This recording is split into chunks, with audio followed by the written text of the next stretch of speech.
In today's episode, we'll be exploring time travel inspired by Marie Antoinette. We'll be exploring my choice of background and fashion styling to create 3 images inspired by the past, present, and future. I'm Yavi Reyes, and this is Deciphering the Image.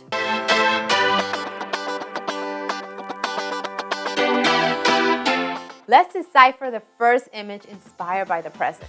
In the Milano moodboard, you'll notice that my choice of background was a savage fashion gray and some yellow draped fabric.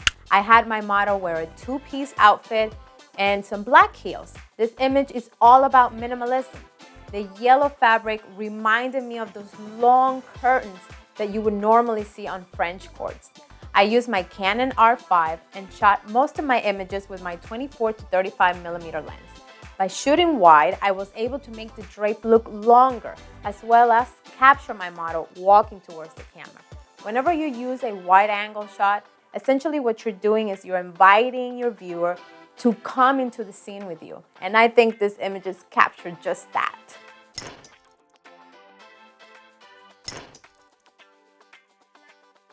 Let's head back to my Milano moodboard and create art. This next image we'll decipher was inspired by my green canvas background and a gown that I designed for the Daytime Emmys Awards. I also handmade a dark blue quilted balloon sleeve crop jacket. Are you noticing a pattern? Green and blue are analogous colors because they are right next to each other in the color wheel. One of my goals for this image was to make sure it did not look like a costume, and this is where styling was key. We have a modern silhouette gown with lots of beading and feathers, which to me, it captures the opulent times. And the crop jacket sleeves resemble that princess-style skirts that you would normally see in Marie Antoinette's time.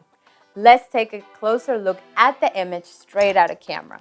My model looks gorgeous. You'll also notice she has blue eyeshadow, which fits the color palette. I brought out the details of the dress by sharpening all those details and making sure the texture of the lace and the feathers were standing out. I enhanced her makeup digitally by painting in her eyeshadow, blush, contouring, and made sure that the pink wig looked a little bigger. Why not? I love the vibrancy of this image, but we are in time travel mode, so let's color grade further. I desaturated the image, which made the model's skin look pale. Added some green to the shadows, darkened the blues, added some gray, and finally added some light to her face. I thought she was losing focus by all the darkness that I was including into this image. Talk about an art piece.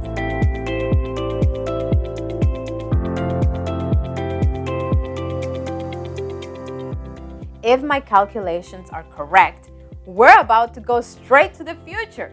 This French queen has been known to be surrounded by scandal and rumors, and I wanted to capture this concept in my next image. I was inspired by an image I found on Pinterest. The model's dress was open on the side. To me, this represented that scandalous moment I wanted to portray in my image. The purpose of this image was to look alien-esque, so I decided to use light painting. For this technique, I placed my camera on a tripod, lowered my exposure to 10 seconds, and quickly ran to my model and started to create circular shapes around her. The results are otherworldly.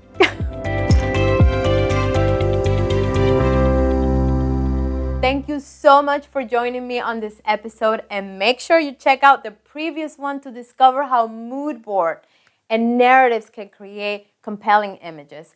Make sure you're subscribed to the Media Poets newsletter in mediapoets.com and hit that like and notification button on this video.